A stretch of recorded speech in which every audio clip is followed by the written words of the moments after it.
Hello, guys. Well, welcome in. This is the AJ Sports Show. This is the first time live. Jay, look at the camera. Look at the camera. Eyes up. Yeah, Andrew is worried about being on stream, so let's put him on stream. We got Andrew mode. We got the Andrew cam. We got a whole new blessing the timeline. Whole new little setup just for today. Mm-hmm. We're blessed by the great Kobe Bryant. Kobe Bean. And it's especially special show because I'm here. You know, yeah. I don't get to be in all these shows apparently. He's in the hoozy. Yeah. I want you here for every single one of them, buddy. Absolutely. Okay. Well, it does feel weird, right? A little bit, yeah. I'll tell you, I keep trying to make sure I look straight. I mean, we could interact. We can work with it. Yeah. We're good to go. We're golden. We need an icebreaker, don't we? Huh? I mean, the icebreaker is 50-point game last night. Yeah, seriously. Why did the Scarecrow win an Emmy?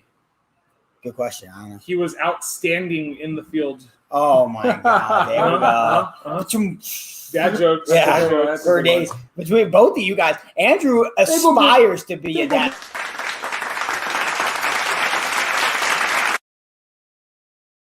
Dad joke. That's a good one. I love dad jokes. I'll be making dad jokes well before I'm a dad. So it is weird, right? Because obviously we're together here, and usually we get to hear each other's voices reverberate in our eardrums and stuff like that. So we're going in this deaf, so to speak, because we don't hear that energy. We're not used to the human interaction that is sitting next to a person and talking. So that's why we're a little shell shocked. We did this once, right? But it wasn't. I don't think it was a pre-recorded video. Yeah, it was one of our first videos. Oh my gosh! You know what? Let's bring that up. Well, okay, so because that was a funny show. We're not to play the whole thing, but I mean that was one of our last what was that? One of our last pre-recorded shows. Mm-hmm. Yeah, before we started going fully live. We committed. We wanted to do a little bit of practice. Right. Talking about that. Yeah, make sure we weren't just jumping on here and going rogue. If I could find it. We got the poor video quality on it too, and it was on the lighting was kind of bad, but hey, here we are. We're doing better. You know, we got more stuff going on. Better lighting, better backgrounds with Kobe. You guys can't be together in real life. No way, Ryan. It's an illusion, bro. Oh, I don't even know where it is. It's all an illusion. We can't be together in real life? Oh, okay, yeah. You got to put So, Andrew, your job is to put comments on the screen. Got you. I will kill that. Right over my head. Kill that job. What's going on, Ryan? We're your top 8, right? Right there, buddy. Yeah, we're in the top. We're in the top 8 for Ryan. For sure. We're like number 7. Even if you have to expand it just to make us feel a little better, like you can go top 10, right? I think they used to go up to like 10. I remember I used to have like a top 4 on MySpace. Oh, yeah. See, I don't know. I don't remember that. Oh, dude. The MySpace. Everyone talks about like remembering the MySpace days. I just don't remember what it used to be. You used to start internal friend wars over the top 8, top 4. See, social media caused problems right from the beginning, and we just made it worse. Right off the bat. You used to be able to put the layouts on MySpace, bro. I remember whenever I had like a crush on a girl or something, I would just make my song on my page, like a song that I knew the girl would like, and that's how I'd be like, hey, did you see my song? Yeah, right. This song thing I remember. Yeah. All right, here's a little flashback. Let's go. Let's go. Look at us here. Look at us here. I'm happy to say that this video got 9 thumbs up. Thank you, everybody. Thank you for that. LOK, LOL, JK. What did Ryan say? You got Ryan? He said, LOL, JK can't decrease Tom. Oh, Tom's still up there, huh? Tom, isn't Tom the one that everybody gets? Yeah. The guy who created MySpace? Yeah. Well, was that? You could kick him out of your he's been able to kick him out. Yeah. Someone's knocking at the door. I think that was the dog. No shot. Yeah. Because our screen door comes first. I'm pretty sure that was our dog. Definitely. Okay. All right. Our dog's in the laundry room. See, I'm in new territory here, being here. I don't know the sights and the sounds of this house. Not just yet. So when you said decrease Tom, I thought you were talking about Tom Brady. I don't know if you guys saw that Tom Brady went to the White House and he made some jokes about pretty funny.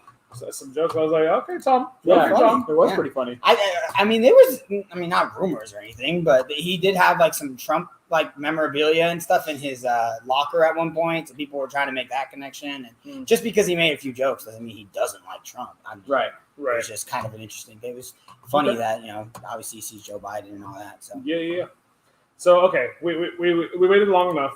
We could start talking. Yeah, I was like, are we going to talk about Game 6 yesterday? Holy Toledo! Yeah, we're talking about right now. Yeah, exactly. All right, so the Bucks won. Yes, they did. Won the NBA Finals, and due to streaming rights and all that, mumbo jumbo, I'm not going to play like full highlights of the game, but we do have the moment that the Bucks knew they had won the title, and we can play that here real quick. We are reacting. To At the foul. what we're doing.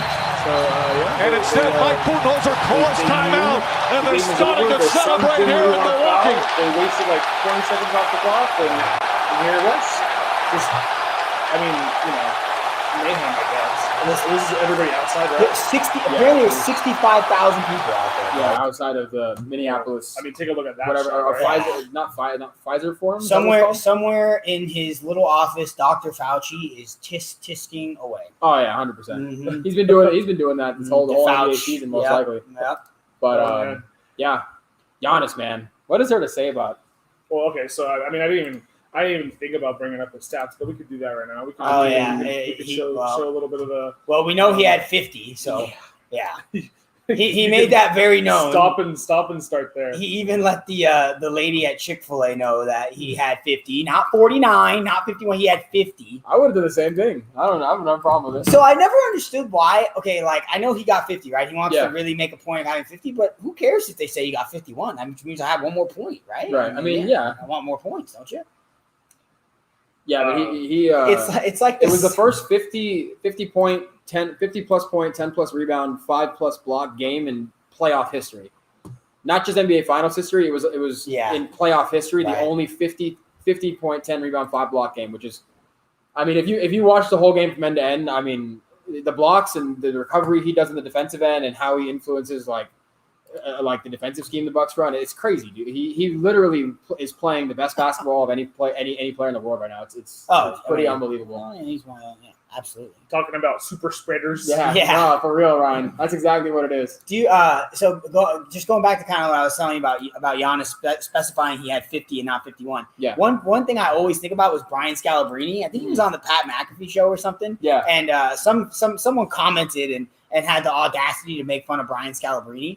And he was like, look, in 5 years, all you're going to know is that I'm a champion. In 10 years, I'll probably tell you I started. And in 15 years, by the time my kids are of age, I'm probably going to tell them I won the MVP and no one's ever going to know. Right. It's just so funny because, what a championship does for your legacy is crazy, man. That's true. And people, we'll get into that about Chris Paul and his legacy later, because speaking of stuff like that. Let me ask you guys this question, because people for some reason think that because he's Brian Scalabrine and he wasn't like an amazing NBA player, like fans for some reason think that they can just give him the biz, and then Brian Scalabrine has like got with some of these fans and just give him the absolute business. Yeah, like guys, Brian Scalabrine, he's not a good NBA player. He's a ridiculously good basketball player. Yeah, to be an NBA player, it's like one in every 400,000 or something like that. People becomes a professional NBA player. Mm-hmm. Like you literally have to be in like the top 6% of people in the freaking world. And so if he's not a good NBA player, he's still like a top 10 basketball player in the world. And I think it gets taken for granted. Like I was thinking about like something similar to this last night watching. You don't want. Dude, is that Jackie Moon or is that Brian Scalabrine? Couldn't tell you. He signed a 10-day with the Flint Tropics. Yeah, with the Flint Tropics. Just signed on. We trade people for washing machines over here. David Makaitis. What was I gonna say? I was watching. When we were watching yesterday, it was like middle of the third quarter, and like you really take for granted like how like special these guys are as a game of basketball in general. Like Mikal Bridges nobody takes him for an offensive talent, and like he was out on the wing about 5 seconds to go. Whatever set play they ran didn't work, and Mikal Bridges had to get a bucket against Drew Holiday, or it was Pat Connaughton, who's not an amazing defender, but he's athletic enough to defend a Mikal Bridges, you would think. And Mikal Bridges did a little crossover and half kind of Euro step into the lane and hit a little floater, and like. You're kind of like, wow, I didn't know Mikal Bridges had that in his bag, but like people go to the NBA to do like specific things sometimes, and Mikal Bridges obviously has his niche of being the long wing defender who shoots threes, but Right. they can also put it on the deck because these guys played AAU all the time growing up, being the scorers for their team and stuff like that. And that's kind of the same thing with like Brian Scalabrine. He's gonna be much better than you are, even though he sucks in the NBA. Oh, you got meatheads out there though on Twitter that think that they can take Brian Scalabrine one-on-one. Right. I mean, okay, so the Brian Scalabrine of this NBA Finals is this guy right here. you showing Bobby Portis? Yes, it was. Oh, Yeah! he did. Bobby, he had 16 yesterday. D. Bobby had 16 yesterday, Yes. dude. Dude, Crazy eyes himself. Attaboy, Bobby. Bobby's so funny, dude. He just wasn't the right fit for the teams he was on before, bro. And it doesn't help that the teams that he were on before stink. I mean, he was on the Knicks and he was on the Bulls. I mean, what are we doing? Two horrid, I mean, just right can't now. figure anything out. Yeah.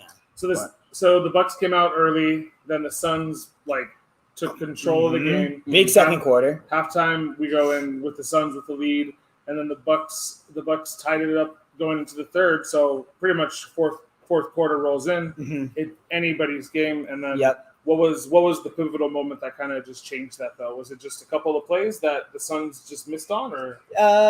So I found middle of the third quarter. Almost. The end of that third quarter, Devin Booker was out for a little bit. Chris Paul took quite a bit of time off at the end of that third quarter there, and then the fourth quarter it just became the Giannis show, man. Like that third quarter was kind of interesting because you had a couple of minutes there where Chris Middleton and Devin Booker were trading buckets. Yeah. I mean, Chris Middleton only finished with 14, but I'm pretty sure he had 8 to 10 in that third quarter. Yeah. And him and Devin Booker were trading buckets. That was a great matchup to watch all series. Yeah. They were checking each other a lot. Chris Middleton, not so much checking Devin Booker as much as Devin Booker was checking Chris Middleton because, I mean, Mikal Bridges is a really solid. I mean, when you look at this Suns team, they have quite a few perimeter defenders. What's the title of this video? The title is Chris Paul doesn't shake hands with the Bucks after they win the championship. Oh, God, yeah. I'm not shaking anybody's hand, bro. I'm out. What are you doing? Are you freaking kidding me? There goes Chris Paul. Yeah, dude, I'm not shaking your hand. I just lost a championship, bro. I'll send you a text message. I'm out, okay? And that, I mean, okay, so you get both, right? Because I was watching the Dan Le Batard show today, and they were talking about it a little bit, where Monty Williams went into the Bucks locker room during their celebration and congratulated them, which is great. But then you can't have it both ways, right? Like there were some people saying that was a little weird. Like, why would Monty Williams go interrupt their post game celebration? And then Chris Paul decides he's not gonna, shake hands or talk to them or anything. He's gonna let them celebrate. He just won the damn championship. I don't want to see my opponent after I just won the championship. I want to hang out with my friends and my family and my teammates, obviously. So, I mean, it's just nowadays, if you do one, the other one's going to say. You can find anything to pick up nowadays. Right. Getting back to the game a little bit, though, about the pivotal turning point, I think it was the Brook and they didn't take the lead from that point and then just run with it till the end. But I think the real turning point of what swung the momentum with Milwaukee was Brook Lopez's dunk in the lane.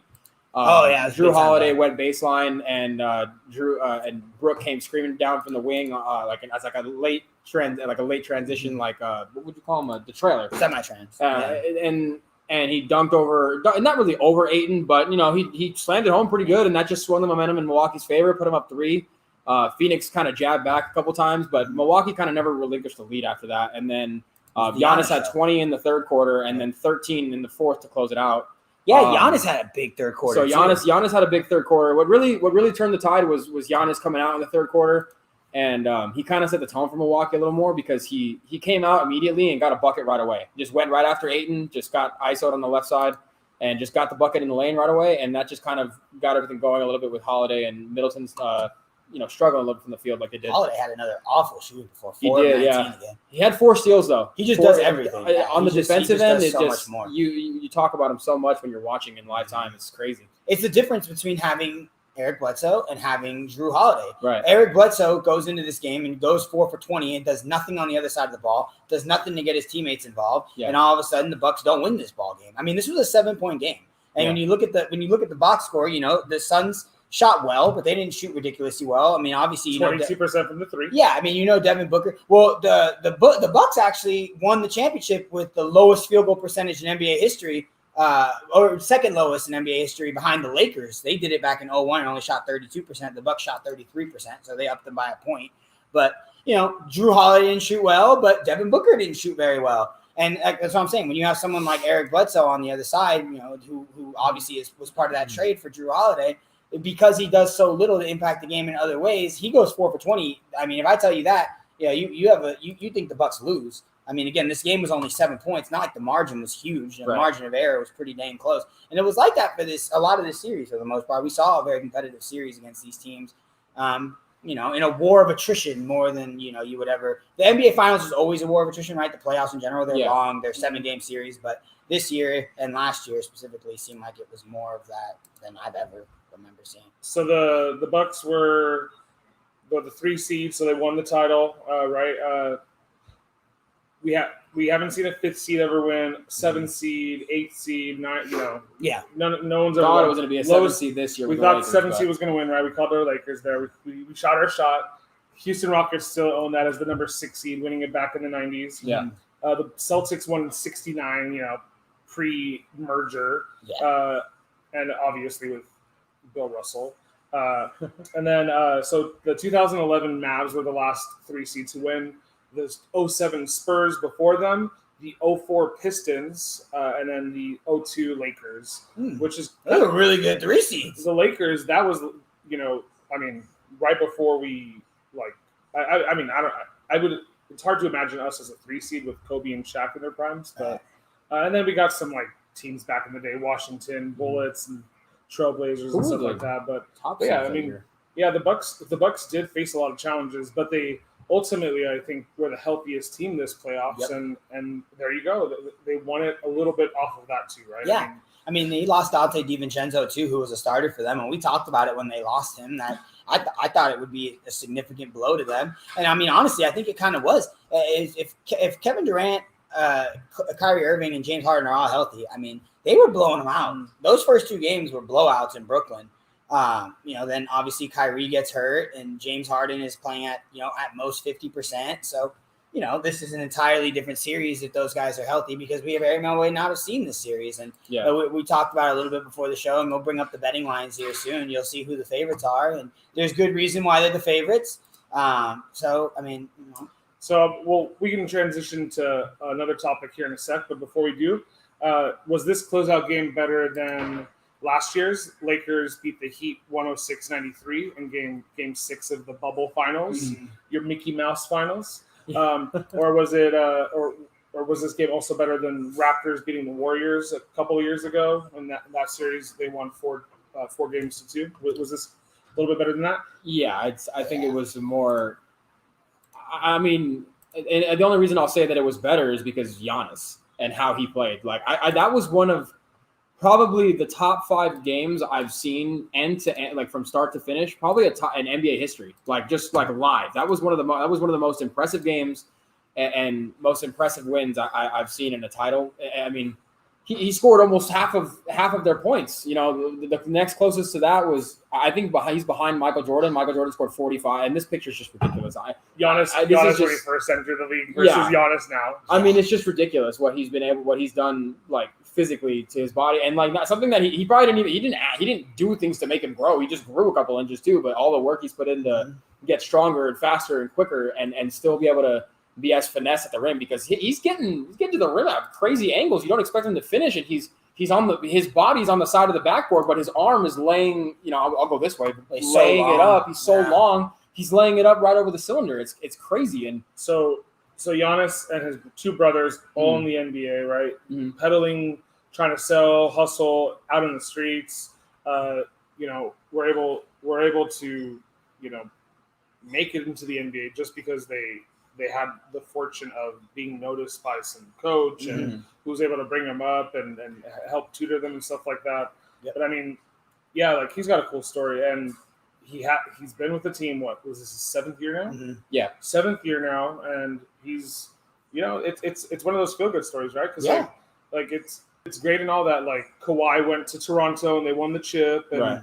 But this kind of reminds me of the Warriors, right, where they built the team up. You could even consider the Lakers last year too, right, because they didn't win it in their first year. No. They did bring in AD, right, and that made the difference. But I mean, you could potentially kind of consider maybe Holiday being the difference. I Yeah, know what, yeah, 100%. right? Yeah. So not in the same way that Not an obviously Anthony Davis right. was for the Lakers last year, but I mean, but that's absolutely correct. Yeah, that's the difference maker. And obviously, Giannis taking that next step, and Chris Middleton becoming the clutch scorer. You know, we always knew Chris Middleton was the better scorer on the team, but you know, him becoming that clutch scorer who they weren't afraid to give the ball to. I know Ryan's a troll. I heard the Lakers were supposed to win, right? Yeah, Ryan. Yeah. I mean, spoilers. I haven't seen Space Jam 2 yet. Yeah. Spoilers. Kobe Bean Bryant's looking at you, Ryan. I mean, he said spoilers. What are you doing? As if we don't know they're gonna. Yeah, I don't know. I don't know. It could be. How are they gonna set up for a Space Jam 3? I mean, good call. Okay.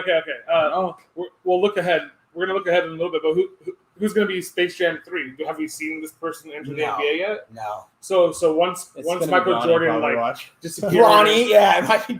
Okay, we'll see. No, he better not be Ronnie. Dude, he's unbelievable. He's real quick about Chris Middleton too. He was one behind LeBron going into, I believe it was going into game last night. Mm-hmm. Clutch shots in clutch shots made in a single postseason. He's tied LeBron's record of 15. LeBron got that record back in 2007. It was it was most game tying or go ahead shots in the final 2 minutes of a playoff game. And they both have 15. So again, what you said about Chris Middleton being clutch and being a good, being that scorer, he didn't shoot well, but when he got the 2 looks that were in his spot late game when they needed to have him, he knocked him down. He hit that big mid-range jumper, like a minute and 30 left. That was a huge shot. It was literally exactly what they needed at that moment. And they went back to him because he missed it. He missed the first one with 2:10 to go. He missed the first one, and then he nailed that second one. Wet money. I'm such a jerk. I was about to just cut off Andrew while he's talking. Sorry. It's okay. Sorry, other side of the A. Isn't the Toon Squad just like the Harlem Globetrotters? All right. Let's play this Giannis clip. Dude, he's hilarious. This was this morning, yeah. Yeah, this morning. Right? Ryan, before he plays that, the Harlem Globetrotters are trying to lobby their way into the NBA. By the way, don't know if that's gonna happen. Doubt it. New franchise team. Yeah, we'll slow down. With my security, basically. Can I have a 50-piece? Sorry, I will put you. Can I put your camera? Thankfully, it wasn't a Sunday. Yeah, it's not Sunday. Yeah. There's 150,000 people watching you right now. He's like, yeah, can I put you on? Yes. So can I have please a 50-piece Mac Minis? 50 exactly. Not 51. Not 49. Chicken Minis. Yes. 50. And let me have a large drink, no ice, half Sprite. Does Giannis change his number to 50? Right? Yeah. He ordered a half Sprite, half lemonade. Got to give that a whirl because I've never seen that. I was telling the guys before we hopped on, I saw something on Twitter. Someone was like, Chick-fil-A needs to just market that as a meal deal. And then Johnny was like, they can charge $34 for it. Just 50-piece nuggets. $34.99 for a 50-piece nugget, and you get a couple of the large drinks. And and a couple fries, I mean, they might have to go more than 34. I was gonna say, the BTS meal. Yeah, like McDonald's does. Yeah, absolutely. So I wonder if Giannis is on his way to Disney World. Shoot, I would be. Or Disneyland. I think they go both. They send them to both coasts usually. Yeah. So can I get a little angry? But I don't know. They're not doing parades in Disneyland right now. Wouldn't be an AJ sports show if you get angry. Okay, so I'll get a little angry. I think everyone would agree that Giannis is unbelievably personable. I think he does the social media thing very, very well. Yeah. All right, and I mean, having Giannis, he's probably the best player on the planet right now, right? I mean, obviously with Kevin Durant being a little knocked in, a little hurt, LeBron obviously dealing with what he's dealing with. I mean, I still think LeBron's probably the best player on the planet, but Stephen A. Smith, and he's done this twice in a row because he did this with Shohei Ohtani, talking about how he can't be. He said that Giannis can't be the face of the NBA. I believe it was Stephen A. Smith.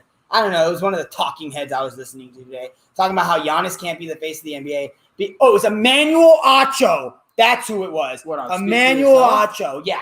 On Speak For Yourself. Because this is what he said.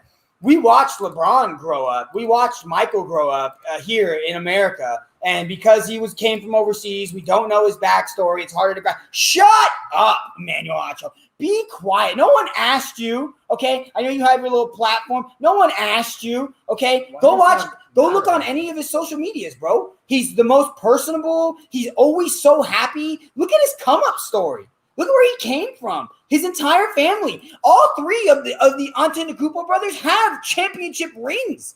8 years ago, Giannis talked about it yesterday in his postgame. 8 years ago, if you would have told him that any of this was remotely possible, he would have laughed at you. Yeah. He would have scoffed at you. Yeah, this guy, this bum, he has a couple of no, he's not a nerd alert. I mean, he is annoying, where your shoulders at, Acho? He is so annoying, dude. I mean, you have your big platform. You're on Fox, so go ahead and go off, bro. That was so annoying to hear today. How in God's name can he not be the face of the franchise? Why would you not want him to be the face of the NBA?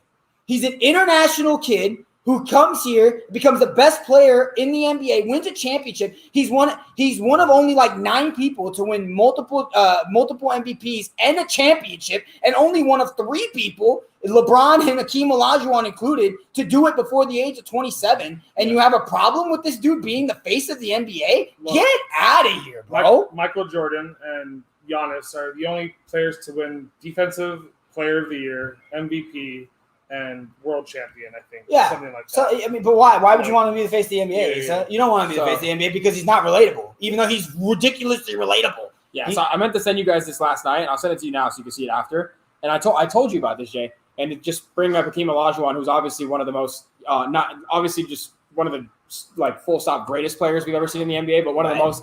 Probably you can make an argument now. Whoever you want, Giannis or Hakeem, who's the greatest international player we've ever seen. But Hakeem Olajuwon sat down with Ramona Shelburne and was talking about Giannis's last name and the actual spelling and where it comes from. So people, if you guys don't know, Giannis was Nigerian-born and a naturalized Greek citizen. So he got his Greek citizenship and played basketball there, plays for the Greek national team. We can get into that another day. But Hakeem Olajuwon knows like where Giannis came from, and his name originates from Nigeria, from the Yoruba tribe. And his last name literally translates in Yoruba. It's spelled differently. It's spelled I'm not even going to spell it because it's just like I'm not going to spell the first one and then spell it. It's just spelled a little differently. But it literally means the crown has returned from overseas. That's freaking sick. That's what Giannis Antetokounmpo's name translates to. That's so dope. Okay. So, I mean, you want to have a spelling contest? What a better story. I mean, can you tell me Antetokounmpo? So this is the right spelling, right? Yeah. This is the right spelling. And this was so my stat was actually it was to win multiple MVPs and a Finals MVP, and it was Kareem, Michael Jordan, Wilt Chamberlain, LeBron, Larry Bird, Magic Johnson, Moses Malone, Tim Duncan, and Giannis. And only Kareem, Tim Duncan, and Giannis have done it before the age of 26, or before the age of 27. Yeah, I mean, no, he's definitely. So I mean, we talked about that I think a couple of times. Just his legacy now is like. Okay, he's good. Like, he could ride out on whatever chariot international. You don't want to give him the hype of America. Well, he's fine. He doesn't need that, but he deserves that though. Absolutely. Okay, so we talk about his legacy. Well, we showed a shot earlier of this guy, right? The CP3. Versus his legacy. So we talked about it a little bit before the show, and we're like top 10, we talked about a top 5 point guards all the time. And I said I put Chris Paul into my top 5 if he won. The championship this year, and you guys had Chris Paul as number 5, I think, in your top. Yeah, 5. We're going back and forth, but I probably would have him 5. He was in my generation, and so Magic is number 1. Yep. Yeah. No questions. Right? Steph. Yeah. Well, Steph. Yeah. I mean, Steph. I mean, Steph's nipping at the heels here. Steph's got 3 chips. 3 chips, 2 MVPs. Yeah. A couple scoring titles. Yeah, but Magic's got 5, bro. I mean. It's probably Magic, but there's the Steph. So 1A is Magic, 1B is Steph, right? Sure. Yeah. Okay. It's 1 and 2. It's 1 and 2. It's 1 and 2, but it's close. It's 1 and 2. He literally played center as a rookie. And then Oscar Robertson. Yep. Number 3. Okay. Yep. He is a champion as well. Yep. Right. The last champion in Milwaukee before this one. Last champion in Milwaukee. Yep. Okay. So we have 3, right? Yep. We need to figure out the other 2, right? 4 and 5, yeah. So 4 and 5. So you have Stockton, right? Stockton per game, 13 points, 10 assists, 2.7 rebounds, 2.2 steals. Okay. Yeah, 10-time All-Star, 5 All-Defensive, 11 All-NBA. Right. And he was a All-Star MVP once. He leads the NBA history in assists and steals, and it's not even close. He has 15,800 assists to Jason Kidd, it's 12,000, and then steals wise, I don't even know. Okay, moving on. A ton of them. Just way too Jason Kidd is the other guy, right? Jason Kidd won a title with the Mavs in 2011. Yep. So another champion here. Did we say Isaiah Thomas? Isaiah Thomas is 4. I'm putting okay. My bad. We're going to discuss 4 and 5. Oh, Okay, okay. my bad. We're discussing 4 and 5. Jason Kidd's stats per game were 12.5, 8.7 assists, 6.3 rebounds, 1.9 steals, 1.4 3-pointers a game. He was also a triple double machine. He was not didn't have better stats technically than Stockton, but Stockton never won, right? So that's where Stockton maybe he went to one finals, right? He only went to one. He went to back-to-back against Chicago, lost them both. Oh, okay. And then we got Steve Nash. He's a two-time MVP. You deserve none of them. Rob, my boy. Yeah, I agree with that. 14.3 points, 8.5 assists, 3 rebounds, 1.4 threes. He's third in all-time assists, ninth and fifth in. No, I don't know. I don't even know what I'm reading. Okay, we're just winging things here. And then Russell Westbrook, who just broke the triple-double record, obviously hasn't won a title yet. And then you have Isaiah Thomas, right? Yeah. Isaiah Thomas playing in the league along Michael Jordan, and you obviously got all that. 4 and 5 is tough though, right? And do you not put an NBA Finals winner in there, right? So is that how maybe you differentiate who's in and who's out? Because that's kind of how I almost feel like. So 4 needs to be Isaiah. And is Isaiah not better than Oscar Robertson? But Isaiah never won though, so he had one. Yeah, they won. He won one. 2 with Detroit. Yeah, he had 2. Yeah, Oscar Robertson only has 1, right? He only has 1. Yeah, Oscar Robertson had the triple double thing. He was the triple double. Yeah, but I think I'd go Isaiah Thomas then Oscar Robertson. Yeah, probably agree. He did win 2 titles. Yeah. Isaiah was the better defensive player. See, you don't even think with Isaiah. You don't even think that was bro. Jay Egregious. Yeah. Well, everyone's over here. Everyone always wants to crap on him because he wasn't as good as Michael Jordan at the time. So Isaiah's 4. Yeah, and then Isaiah's 3. I think Isaiah's 3. Oscar Robertson's 4. Okay. And then whichever 5 order, is whichever. No, it's just that. I'm giving you my opinion. I'm saying whichever order. Okay. Yeah. I think it's So who's your 5? Just tell me your guys' 5. Chris Paul. John Stockton. I got volume stats. I mean, you could make the case. You could make the case volume stats for Karl a lot of different people. Karl Malone's whole career. I mean, what did he do with it? He has the most assists in NBA history and most steals in NBA history. That doesn't relate to Karl Malone, but he has the most assists in NBA history. But every team that Chris Paul went to after he got there was significantly better. Literally, we're talking recently. Yeah, sure. Yeah, recently, yes. Every team he went to, he was better. Every new team he got traded to or moved to, the team was better. Their winning percentage was better. They played overall basketball better. Their leadership skills were better. They were better. Okay. So yeah, we just didn't get a chance to see that for Stockton, but I'm going to go Stockton at 5. Not Paul yet. That's not a terrible. I mean, it's not like you're going to get run out of the gym for that. Stockton at 5 makes sense. And there's people who don't like Chris Paul, so very easy to not have him. They won't let me include Jerry West, but because he was a shooting. He was a shooting guard. Yeah, he was a shooting. Yeah, guard. that's what I was going to say. Technically listed as a point guard. No shot, really? Well, so they say in the when they talk basketball history too. I've heard countless people say Allen Iverson's a 2 instead of a point guard as well. Stuff. Yeah, I don't understand. Allen Iverson. So in 20 years when we definitely if he's a point guard though he's not up there though. In 20 years when we definitely don't consider positions anymore, then maybe we can make the case for Iverson in the top 5. Allen Iverson's not up there. Well, if we're considering him a point guard, yeah, if he's a point guard, he is a point guard. People can. I'm telling you, a lot of people would say that he's a shooting guard. That's the stupidest thing I've ever heard. He's a point guard. You can get out of here with that crap. I think I'm just telling you what I hear and what I see. I mean, he had 7 or 8 elite years, right? Allen Iverson. Yeah, probably a little more than that, bro. To be honest, I'd say Allen Iverson was a problem. He kind of slowed after about 2005. He slowed down. How many MVPs does he have? Doesn't he have 1? He's 1. Okay, I might put him above Steve Nash. So Allen Iverson is a Hall of Famer, 4-time scoring champ, 11-time All-Star, 3-time steal champ, 7-time All-NBA, the 1996-97 Rookie of the Year, 2-time All-Star Game MVP, 2000-2001 MVP, and then the 96-97 Rookie of the Year. Asa, read the stats. Read his career stats. He played 914 games, 26.7 points, 3 rebounds, 6 assists. Yeah. Shot 31% from 3. His win share was he attributed 99 wins to his. He's probably 6. He's 6. Average is probably 6. Are you kidding me? Maybe 26 points a game. Yeah, he's 6. I mean, he led his career looks awfully similar, and if not Russell Westbrook looks a little bit better than Allen Iverson's, to be honest with you. Right. Russell Westbrook has 3 seasons averaging a triple-double. I know we don't like the triple-double thing, but it's just it's not like something that was an anomaly. He did it 3 different times.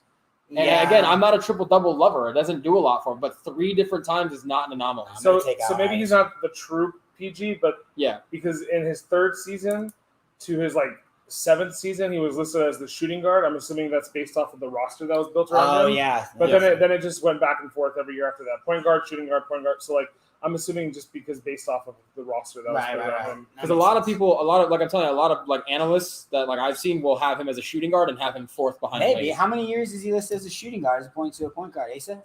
More shooting guard. 1, 2, 3, 4, 5, 6, 7, 8, 9, 10. 10 years as solo point or shooting guard, and then 1, 2, 3, 4, 5, 6, 7 years as solo point guard, and then 3 years mixed. Okay. So, yeah, I don't know. Where he started games as both. If Allen Iverson's a point guard, he's my 6th point guard. I agree, but I think he's considered a shooting guard when they do the rankings or when they give opinions and stuff. 42 minutes in the game, right? 48 minutes. 48 minutes. Oh, yeah, okay. Sorry, I did my math wrong.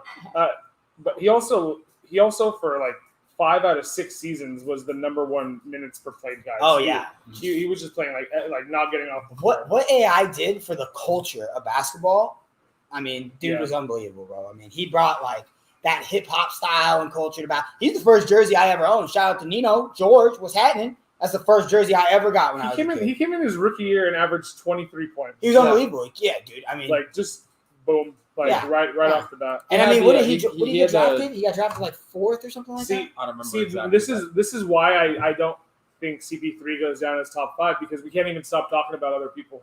We can't even stop talking about Allen. He's better than Allen Iverson. He's a better point guard than Allen Iverson. Yeah. I don't know. I'm just saying. I'm going to keep this segment is supposed to be the CP3 segment, and we're talking about everybody else. Because I want Allen Iverson to be remembered as a top 5 because he deserves to be as a top 5 positional player. I'm going to keep him as a shooting guard, and he's going to be the 4th best shooting guard of all time behind Dwayne Wade. Has Allen Iverson taken his team to an NBA Finals by himself? Yeah. Has CP3 done it? No. Devin Booker. He needed Devin Booker, right? I mean, I don't know. He needed Devin Booker. You got to see what Devin Booker is after this before you make that completely. He averaged 27 points in that. But I mean, Devin Booker's stats this year, right? Yeah. Chris Paul came to this team. This is year 1, so I mean, it wouldn't surprise me if they made it again next year based off of their success this year. But I mean, boy, what surprise me if Chris Paul's back? If Chris Paul's back, they could make a run for it. I think they're one of the better teams in the West. Yeah. So I mean. Iverson did it when there was more parity in the league, right? Or less. Kind of. Sorry, less parity. Yeah, right? This year was crazy. Was the East a little bit more top heavy back in the day when Iverson was playing, or was it right and less? Yeah, I mean, you had the Raptors, Magic. You had the Celtics. No, the Celtics weren't good just yet. They had Paul Pierce was there, but he wasn't really. Yeah, I mean, great. So it was the Pistons a little bit too, right? The Pistons were sneaking up there a little bit. Yeah, Pistons, makeshift all Hall of Fame team, but. I mean, Iverson ran circles as far as legacy goes around anybody on that team. Yeah. So I mean, he was kind of in the league, and everybody was chasing Iverson. And on the other side, you have Kobe and Shaq, right? Yeah. So, right. I mean, CP3 did it in the West this year, right? Oh yeah, the Spurs too, right? I mean, Timmy Duncan and stuff. But I mean, I don't know. Chris Paul definitely needed Devin Booker and DeAndre Ayton and Monty Williams for that matter. I mean, it's not happening. Steve Monty Williams went into the locker room of the. Yeah, we were talking about that earlier. I don't know about that. Why would you go in the locker room and I know you guys are celebrating. Let me just. What are you trying to Monty? You trying to get some extra dap? He's an unbelievable dude. We don't want to be coming off just crapping on Monty Williams. Send some fucking flowers or something. I mean, say something in the. That's why they make a big deal of it when Chris Paul wasn't shaking hands at the end of the game. I just lost the NBA championship. You better get the hell out of my way, bro. I feel like that's a dad thing. It's either way, dude. Right? If he would have done it, if he would have waited, then they would crucify him for not going in there and saying congratulations. And then if he did. Now that he did, it's something that we're talking about that he did do that. Well, it is what it is, I guess. Okay, so we can kind of end the CP3 versus legacy thing, and then we'll talk about him in another lifetime, I guess. And see where you fall. Next year when he comes to LA, it sounds like CP3 to the Lakers is currently the #1 trending topic on Twitter right now. Is it? Yeah, that's what I saw on my Twitter feed. Oh, at least. Well, your Like personalized Twitter feed. 3,000. Yeah, my personalized one is like 3,000 tweets of it, but number one trending thing. Okay, so we have a couple of so let's look ahead to next year, right? So I'm gonna pull up some graphics here for us to look at. Yeah. And so we'll I don't know which one is which. We'll talk about this one first. Okay. Lakers are on the hunt for a veteran point guard. NBA championship odds next year. So let's go. We'll be off screen on this one so you guys can see a little bit better. I can do a little zoom action for you guys. There we go. Nice. Okay, so Brooklyn Nets, plus 210. That's they got who's McCall and whatchamacallit and who's McCall coming back. So Kyrie, Harden, The big trio. So they got their trio coming back. So that gets them there at the number one seed, right? And I mean, this odds list doesn't care. It doesn't care about injuries, right? Because the top two teams here were injured this season, right? So that we're just looking at like this is like best case scenario, like optimistic odds, I would say. But yeah, I mean, when Harden hasn't played a full season the last couple of years, right? And Kyrie's been kind of getting hurt, and Harden played in the bubble, but lost 4-1 with the Westbrook experiment to the Lakers. This year was up and down. Only played about 40 games. When he did play with I think they only played about 8 total games together. Yeah. Right, which was crazy of the Nets, which is you never really got to see them at full strength, and that's why I had a problem with a couple analysts this morning talking about the Milwaukee Bucks shouldn't even have been there. If the Nets were healthy, well, they weren't. Okay, like. We're not in. I don't want to speak for you and Jay, but we're not in the camp to where like we're going to criticize that. Like you got to play who's in front of you when it comes to professional sports. Like injuries are a part of the game, and the best ability is availability. I know that's kind of cliche, but that you have to be there in order to compete in those games. And if you're not there, then unfortunately, I'm not going to consider you like the better team because you weren't there. Like I mean, the Bucks were. The Bucks stayed healthy for the most part, with the exception of DiVincenzo. And they kind of powered through it. They ran their 7-man rotation with Portis and Connaughton coming off the bench. A little bit of Bryn Forbes when they needed him, but we didn't see him at all on the end of the series. So you just got to be there. So again, those takes about Brooklyn, being the team that should have been there, and Milwaukee, kind of discrediting Milwaukee. I mean, they're the third favorite team to win it next year. Honestly, I wouldn't be surprised if they come out of the East. I'm the one who was lobbying for this to be Giannis's coming out party. And he's going to establish himself as the greatest player in the Eastern Conference, if not the world at this point, because of how well he played. I mean, I expected him to play well, not this well. I didn't expect that he 3 games in the NBA Finals, over 40 points. Yeah, him and Shaq are the only 2 guys in NBA history to do that. Right now, the Nets have to be the betting favorites, though. The best ability is availability, right there for you. And that's exactly what Ace and I are saying. Like, best case scenario, if they are healthy, they should be considered the best team. Okay, and yeah, I mean, or the favorite, I should say. I think when I look at this though, I know the Lakers won the title with pretty much the team that they're going to pull out next season. Mm-hmm. So I mean, I get it. Like this team, the Nets haven't won, but they have the superstars, and so they're big 3. The Lakers have won. We know what they've won with. So to me, it should be a little closer. I would feel, but whatever. Mm-hmm. They're also probably factoring a little bit of LeBron's age, but the Lakers won the title not because of LeBron, but because of AD. AD had the most points in that finals, and he just went off, and we won those finals because AD was able to perform well, and obviously the LeBron effect is LeBron's extraordinary. But I mean, they didn't lose it because he was there. So the Bucks are plus 800. The Warriors are plus 1200. Not assuming injuries. Klay Thompson.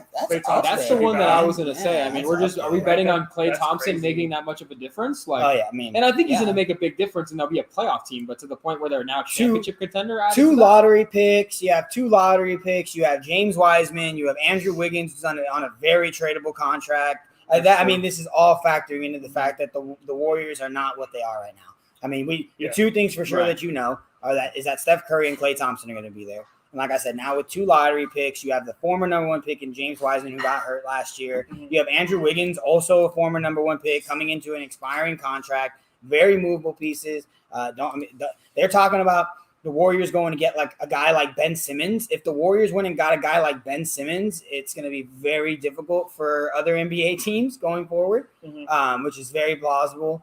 So we'll see what they do with it, but it makes sense to me. It's a little bit of a shocker considering their current roster, but if you look at what the possibilities for them to do are, one juicy one right there. Ace is your boy, right? Oh, yoke. Denver Nuggets. I mean, come on. Yeah, dude. I think the Denver Nuggets might be at like, plus 2,000. Like I think they like if we see Michael Porter just develop a little bit more. I think we're looking at another like potential like nice big three. Right Absolutely, there. dude. I'm pretty sure Jamal will have to come back. He's going to miss a little bit of the season though, so they won't have the best record in the league. But they're gonna be putting up one of the best teams. They might, dude. I mean, they didn't have him for the end of the season this year, and they ended up putting up one of the better records in the league. I mean, obviously without him, I don't think they're gonna end up being. You got the Luka effect right there, plus 2,800. Yeah, that's not the list ends here. We're not gonna go every NBA team, but Pelicans plus 8,000. Okay. Yeah, go ahead. Well, we the coach is. Cut it. Okay, so the best ability is availability. We're gonna remember that forever. And I don't know why I'm putting up the wrong title cards here. Okay, so we're looking ahead at the odds, right? Yeah. And we don't know what's going to happen. We don't know who's going to be free. Well, where the free agents are going to fall, but we know who some of the free agents are going to be. Yes, so we do. That's the next. That's the next one right here. That's the one.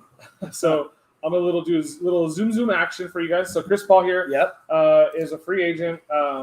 I texted the guys yesterday because they were the ones that broke the news to me that the Bucks won the title, and I'm over Slate at work working away doing my thing, but and I was like I told him I was like I don't know, I don't really want it to happen, but I think CP3 is coming to the Lakers. I mean, it's a good push. It wouldn't be my first choice because I was talking to my wife about it. I was like, so you get Steve-O Nash, when he's out of his prime, coming over to the Lakers, and we did nothing, right? We flopped royally when Dwight Howard was also there, right? Right. And then we wasted a couple of years of Kobe's like last, final potential primetime years, right? Mm-hmm. And then we had Gary Payton come in, try to piggyback. He did end up getting one, but with Miami or Miami, right? Afterwards with Shaq. Yeah, so he piggybacks with us, and we lost when Gary Payton came to the team. Mm-hmm. So my history of life, the first 2 decades of my life was Gary Payton and Steve Nash, and those were failed experiments. And CP3 was supposed to come to the Lakers, didn't come to the Lakers. Yep. I feel like there's too much bad juju there. Right. And so I'm just like,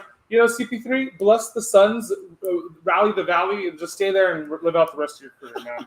I don't want it to happen, but I think it's going to. So I don't. Your initial thoughts were like unsure. I'm back and forth on it a little bit. Yeah. I mean, I'm kind of part of me says like, yeah, you're cool with it, because what the Lakers really need is a playmaker, and a lot of people are saying they need shooters. This is something that we've all talked about off stream. The Lakers don't just need shooters; they've added shooters, and the shooters are going to make the shots or not. I mean, you get good shooters around them. They got to make them. That's really all it comes down to. And then obviously they didn't. Victor Oladipo doesn't play for Houston, by the way. Yeah, that one's a little odd. Yeah, he's in.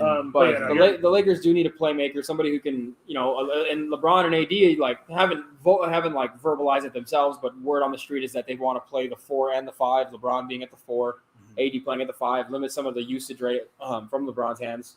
Not a bad list of the Lakers have been talked about. Mentioned Chris Paul already. I would love Chris Paul to come to the Lakers. I don't. Okay. I'm not. All right. Questionable. So, do we see a 2003-2004 Lakers callback to potentially getting?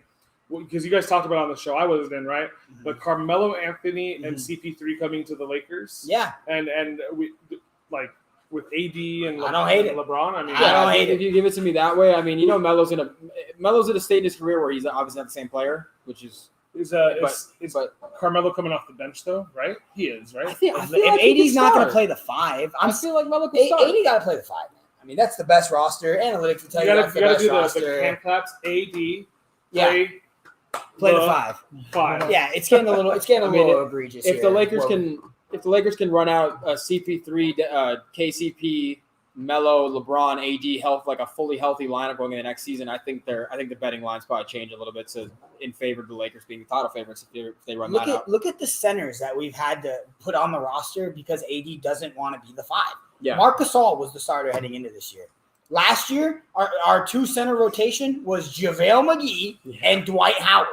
Okay, play the 5. I'm sick of it. I don't want to keep having it. I play LeBron at the 4 and 2K all the time, baby. Speed it up. Time to get a move. And Dwight and JaVale worked for that moment in time because they were the same player coming off the bench, or starting. They were just an energy guy, a block or two for a game. They crashed the boards. You get 30 minutes out of your center. That's literally it. You combine them. They were one full center for 30 minutes a game.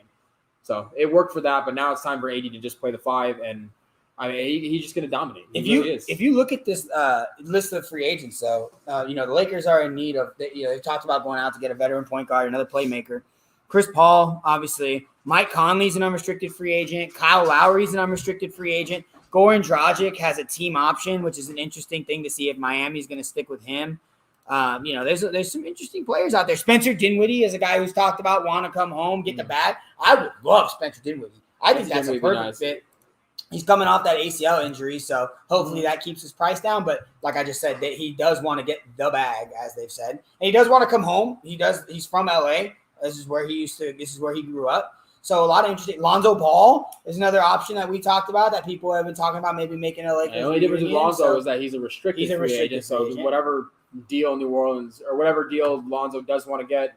It sounds like obviously 20. It could be matched. They're looking at around 20, and that seems like a little too much. What I was saying is, so Lonzo at 20 or Schroeder at 27, right? I'll take Lonzo at 20, I think. But, Schroeder at 23, like we offered him, I would take Schroeder at 23 at that point. But obviously that's not something he's interested in signing. So, I think the Lakers have a lot of options that they can go with moving forward here. And between why am I blanking on the RGM's name right now, Rob Pelinka and Frank Vogel. I think that, they're going to go about making the best decision for the Lakers. And, let's not be naive here. A little bit of LeBron, right? LeBron knows what works. And, if LeBron comes to me and says, hey, we may need to make this move because of this and that, I'm all ears, baby. You come tell me what's up.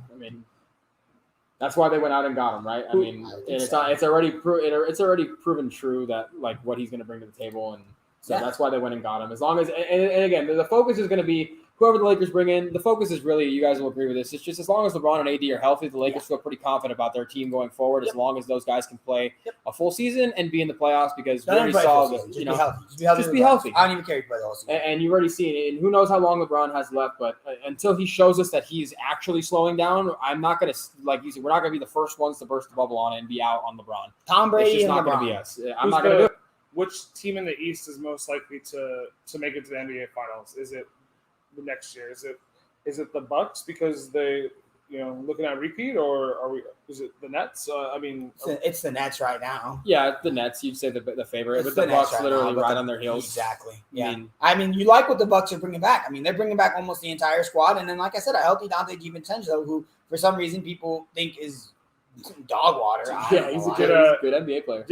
Was Giannis really joking when he said I want out, or do you think he was like? Oh yeah, he was joking. 100%. He said I want out. Yeah. Well, in the post game, yeah, he's like, okay, I'm out. He's like, I want the trade. Man. Oh yeah, right.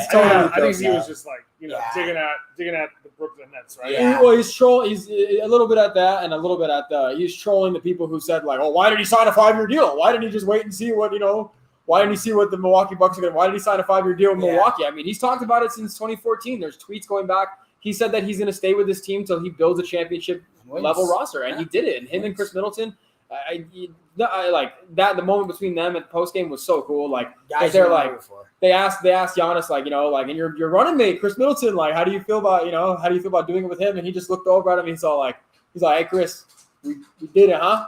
And he's like, we fucking did it. I was like, crazy. I was like, that's so cool, dude. Like, because you said like they're built up. It's kind of like the parallel to the Warriors with like Steph and Clay, like drafted a year after each other. And well, Chris Middleton was traded, right? And when he was drafted, he came in and he got drafted to Detroit, and it's not like he came in lighting the league on fire. He's pretty much a middle of the road, player on Detroit, and then he ends up getting traded to Milwaukee, and then is able to shine through there as a legitimate scorer in this league. His bag is unbelievable.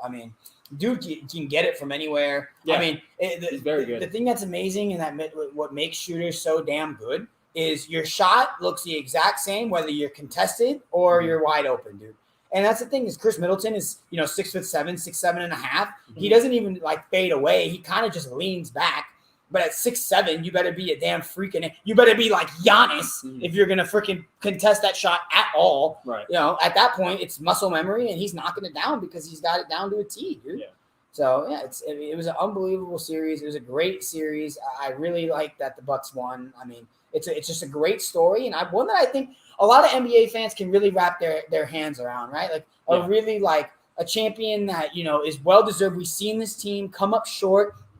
A lot of times I think about it kind of like the Andrew Luck Colts are one that really comes to mind because he came in, right, and he took every step, and then obviously he ended up retiring, but out in the first round, out in the second round, loses in the AFC Championship game, you're like, damn, here it comes. He's going to break through that ceiling. It just never ended up happening. So to see the Bucks do it, it was definitely something that, again, I think they can all wrap their hands around. Okay. Okay. I'm going to ask you guys one question here. This is like, maybe we can call it this. We'll call it this. Hold on. It's this week's Buy or Sell.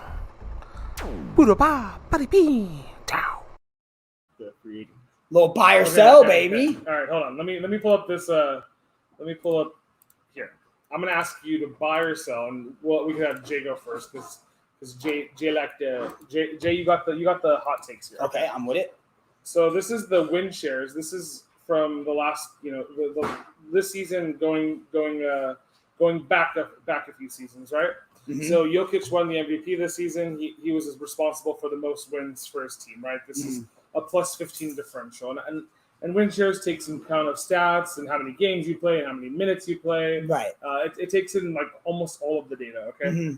And then you see 4 years in a row, it's James Harden, Jesus, Steph Curry, James Harden again, Durant, and then you got 5 years of or 6 years of LeBron right there. Okay, so LeBron's in the top 3 every year. It's crazy. So buy or sell based off of you see Giannis Antetokounmpo right there, number 4 this year, number 3 a couple years in a row, but he did win the MVP those years, so that does make sense.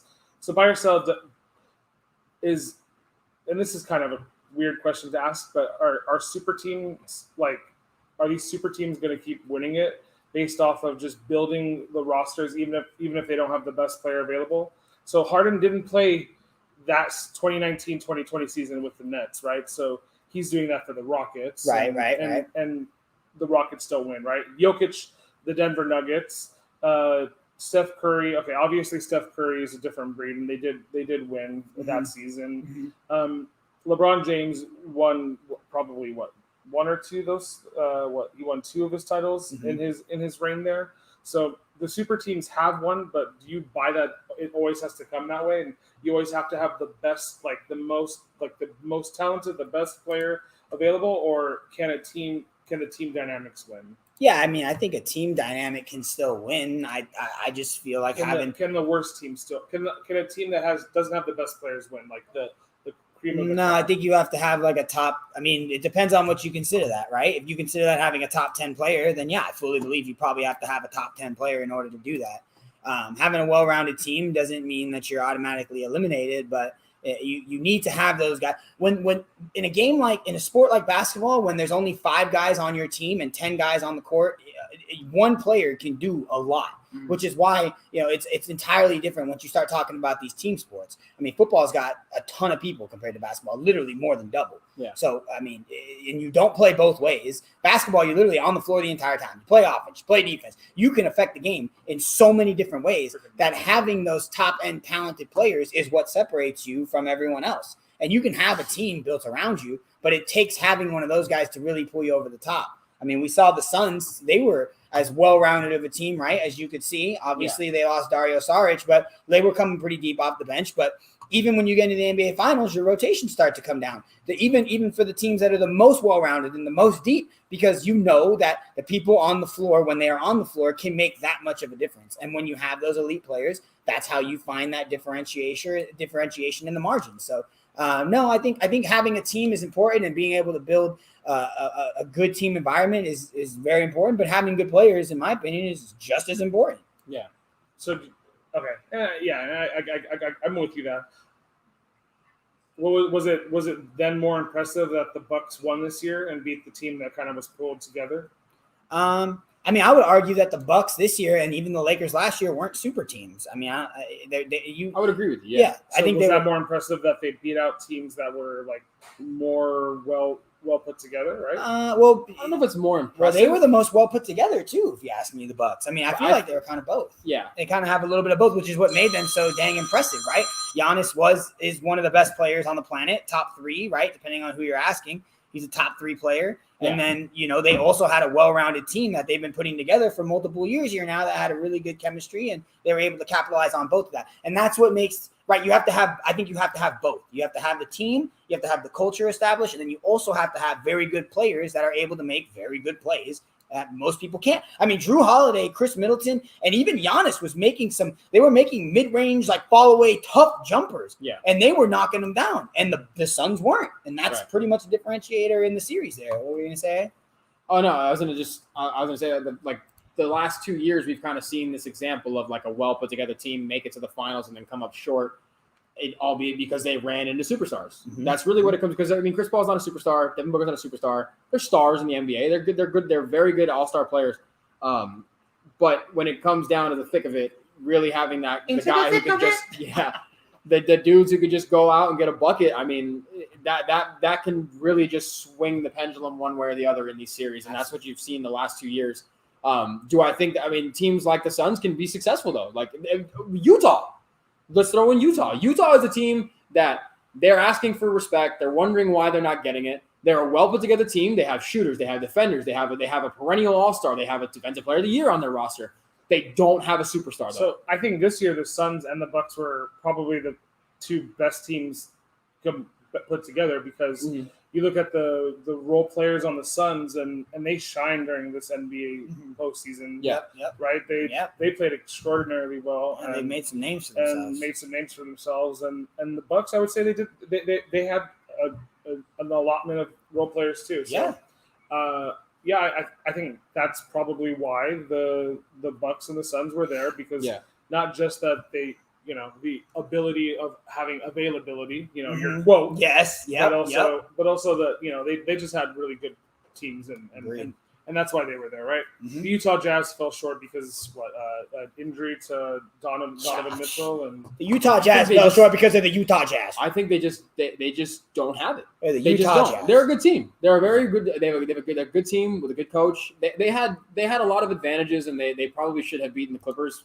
without Kawhi. They 100%. It's inexcusable that you lose that series. Yeah, I think you have to really. I think after one more season, if you don't at least get to the conference final, if you're Utah, you have to really reevaluate what you're doing. Like, but Mike Conley's a free agent this year, right? If there was ever a time where we need to start making some wholesale changes here, I mean, what are we doing now? I think you'd probably try and look at maybe getting something out of Rudy Gobert here. Like, right? Donovan Mitchell has to be the guy you build around if you have to choose. You don't trade Donovan Mitchell. Yeah, absolutely. You got to figure out what to do with Rudy Gobert. I mean, Mike Conley was a big cap hit. Like, they're going to have money here. Yeah. And now the thing is, and you bring Dwayne Wade in. Now Dwayne Wade's here in the front office. He's going to try to bring some guys over. Obviously, now that he's got an ownership role, he's going to have some say in that. I saw Dwayne Wade on his game show. The boy looks like he's still in shape. Oh, put your laces on, boy. Come on. Dwayne is in. That dude is in phenomenal shape. I'll put ridiculously 13th player off the bench if he wants to play some minutes. So let's go. Are we? Is the Dwayne Wade Cleveland thing gonna ever be something that's talked about? Or are we just kind of just putting that in the back of our mind there, and it just never happened? Right? Right. It just never happened. It didn't happen. I don't care. Yeah. Okay, cool. That's what I thought. He had an opportunity to go win a championship with his best friend, at the end of his career. I don't care. It didn't pan out. Or did he go to Chicago? He went to Chicago for 2 years. That didn't go well either. But I mean, Derrick Rose was a year. I think it was only a year. It was 2 years. Derrick Rose was trying to come back and be the player he was. He couldn't. Do you think in like 50 years people are gonna mix up Derrick Rose and Dwayne Wade? No, dude. Do you know what's a better? Because they played on similar. The more likely thing that's gonna happen is in 20 years we're gonna have like a Skip Bayless or something. Be like, oh, Dwayne Wade played his whole career in Miami. And then someone's going to be like, what are you talking about? No, he didn't. And then he's going to be like, he's just going to get louder and say, yeah, he did. That's how you win sports arguments now. Yeah, you just get louder than the person you're just be louder. Yeah, 100%. Yes. Stephen A., I swear to you, today I was listening to him and Max Kellerman. I had to turn it off, bro. because Max Kellerman, he's annoying sometimes. Don't get me wrong, but sometimes he brings up some solid points. And Stephen A is like, if I wasn't being paid to be here, obligated to be here, get out of here, bro. Go do your little baby filter and go whine about something else that you have no idea what you're talking about. Yeah, I don't even tune into that show anymore, dude. Yeah. I haven't turned the channel to ESPN at between 8 and 10 in the morning in a very long time. I don't blame you. In years, probably. I don't listen to those bullies. Don't blame idiots. I just listen to self-help tapes on my way to and from wherever I'm going. Boy. Dude, see, that's where it's at. Just to better myself. Oh, Today, dude. Breathe, Asa. Just take it easy on yourself. Your mind is your temple. Woosah, baby. Woosah. Okay, folks, that's gonna wrap up today's show. Thanks for joining the three amigos here with us in the room. Thank you, Kobe Bean, Brian. Love you, man. You're the best. And as you saw that list of best NBA players, win shares, yada yada yada. Kobe didn't show up on the list, but whatever, he's still the best. So Yeah. we're gonna tune out. We're gonna go watch the Toon Squad later. Thank you for that suggestion there, Ryan, with all your spoilers. Wow. No, just I don't even have to watch a movie anymore. You know that. But thanks for tuning in, guys. We'll catch you guys next time. Have a wonderful rest of your day.